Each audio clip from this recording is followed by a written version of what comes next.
Hey guys, welcome back to another daily drive. We're off towards the Barnet driving test centre today.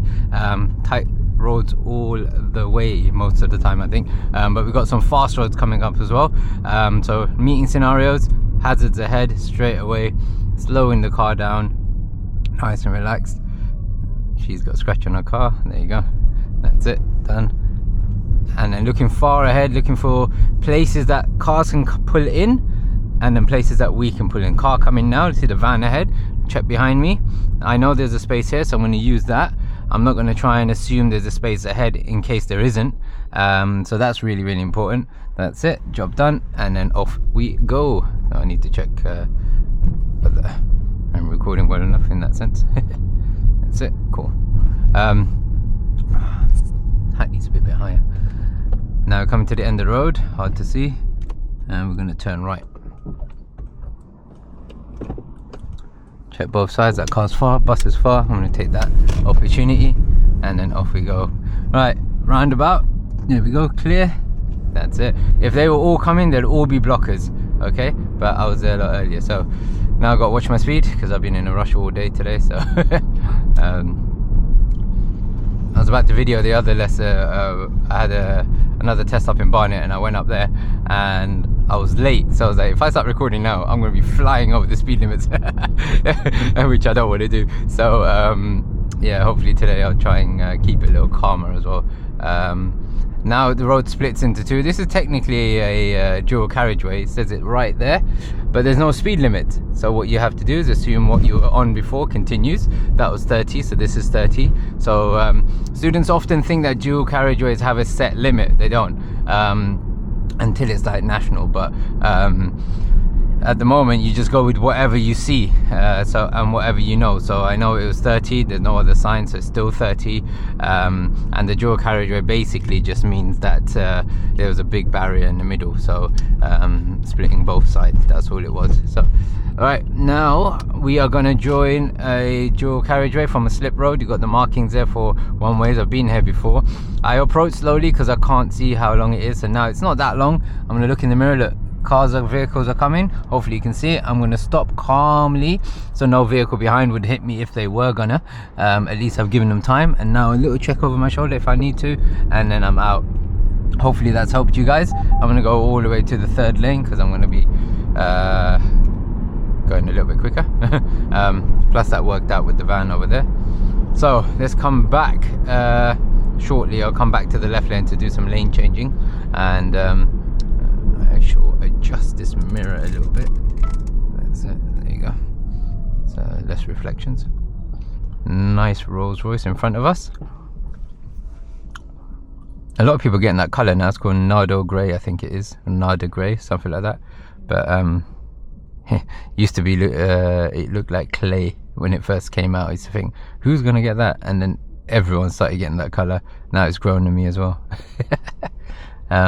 So now we're in the dual carriageway, we're in the third lane. Generally in the third lane you want to be turning right, but this extra lane here, if say this is all packed up and you had to join it and your car is kind of waiting to go in, you are allowed to wait on the dual carriageway if needed while signaling right to go into that right lane, even though you're going to be holding up everyone behind you. But that's life, unfortunately. Sometimes your lanes are going to be packed, and as long as you don't shove yourself in front of someone and suddenly slam the brakes, then you'll be all right. So like, it's packed up here, and if I did want to go in and there wasn't space behind, then I am allowed to sort of wait a little bit. But I'll have to give you guys an example of that, so don't kind of just do what I just said there, because you might interpret it a bit wrong. So if another scenario like that comes up, then I shall show you, because one of my viewers was asking about that, and I was thinking hopefully if I come across that scenario I will let them know. But that happens often in on when it's busy, like rush hour. Okay, so keeping my distance, because no matter what, I do not want to hit a Rolls Royce. But general drive, always keeping your distance. And then we're going to be going on this fast road in a minute continuously for a little bit, heading off towards the Barnet area. So I'm going to try and change lanes for you guys soon, and then we're going to see how that's done again. I've done it before, but hopefully it's a little bit busier now, so hopefully it will help you guys. So we're just coming to the end, smooth and calm braking, and then nice and gentle, nice gap so you can easily see the tires. Okay, gentle braking, so you don't want to come up to the car and go whack like that, you know, like you don't want that scenario. So let's see what's going on. This light doesn't take too long, hopefully, so hopefully we should be off. No cars are coming through. Oh, there they are. That rose is really nice.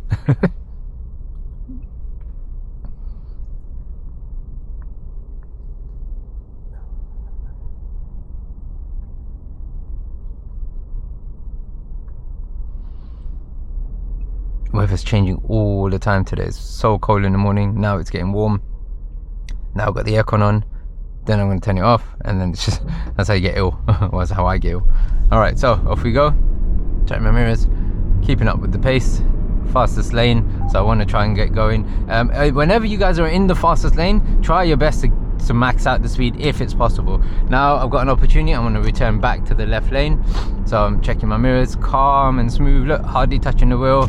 Okay, we're going to do that again, and I'm going to come back to the left lane again. Look, literally one finger, the car is just moving along, and that's all you need to do. Like, students are death gripping the wheel, I keep saying it often. You have to get out of that scenario. Like, I'll show you an example now. If I come back to the right lane and I'm gripping tight and I'm like, ooh, stressing out, and it's like it's too much. You don't need all of that. So I'm going to do one more lane. I'm already at 50, so I can't really go too much faster at the moment, so I'm just going to wait till that vehicle goes past me. I've kept my distance a little bit, I'm still a bit close. Let's count our seconds. So we passed the lamppost, 1, 2. Another way of doing it from that lamppost, only a fool breaks the 2-second rule, just in case you didn't know that. That's how you judge how close you are.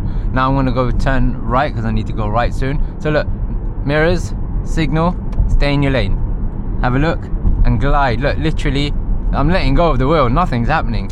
So why would you need to death grip it? Obviously I have experience, I know how the car's going to react. That's part of obviously me being calm and composed with the steering. But you know, that's the level you guys want to go get to. You want to practice that, try that in your lessons. Obviously don't let go of the wheel, but you know, really light. Look, my hands are like, my palms are touching.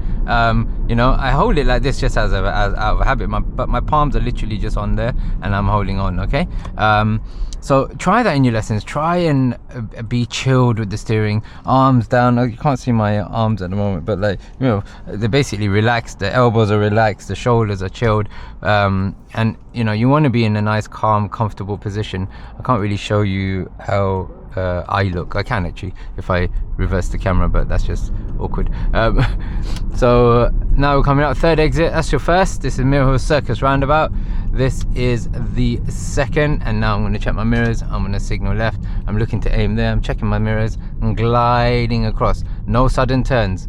Okay, enough space for 2 cars just to be a little bit alongside each other, but not directly next to each other. Okay, and then that is it. So that's how you negotiate the roundabout, third exit. And I could have gone towards the Barnet Meth area as well. So now that student is going there, I am not going to overtake them because they are going to turn left very shortly, because that first road is closed, so they're going to take the next left, and I hope they are. Let's see if I'm right. Now you don't want to overtake here because there's a brow of a hill. They're not going to go left now, so that's it.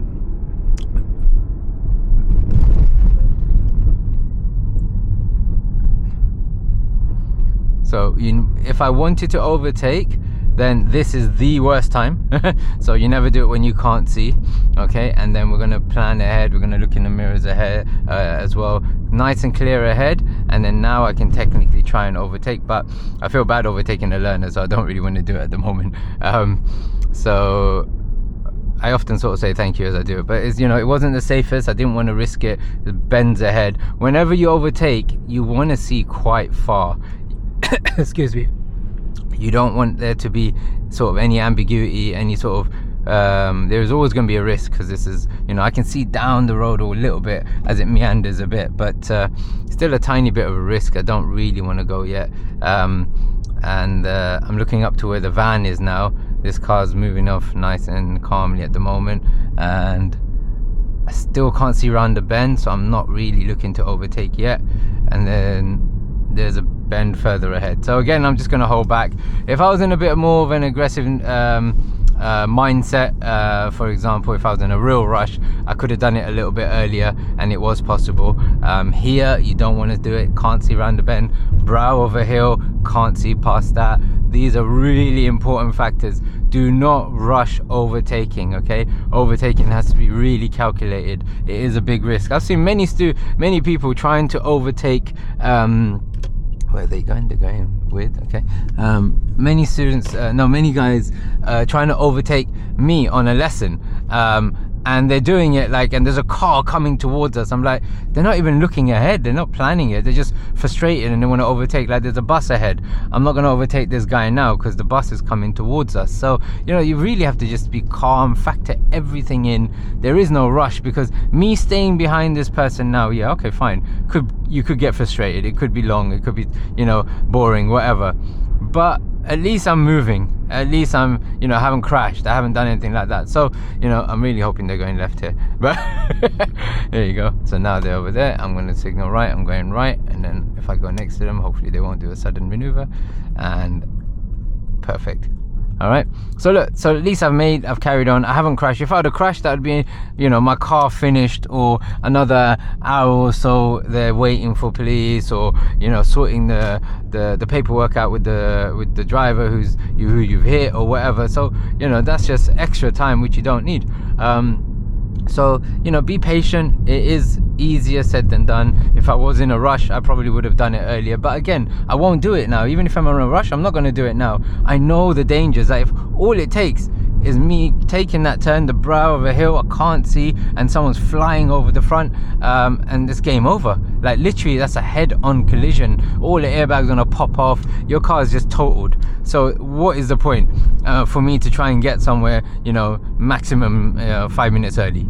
So you know, it's a mindset. You really have to be careful when you're overtaking. Do not rush. I can't emphasize it enough. It is very, very important.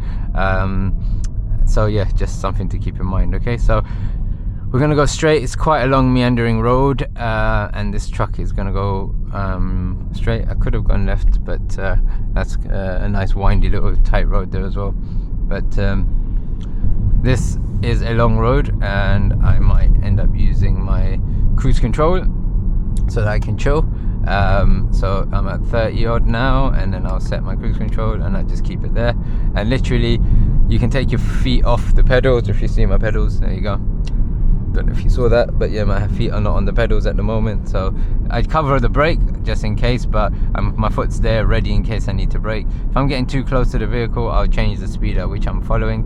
So like, it's going up, so I'm just going to drop it. It shouldn't really have gone up, to be fair, because it's on cruise control, but sometimes because of the hills and the dips, the speed sort of adjusts a little bit, and then as soon as you go over, normally it brings you back a bit.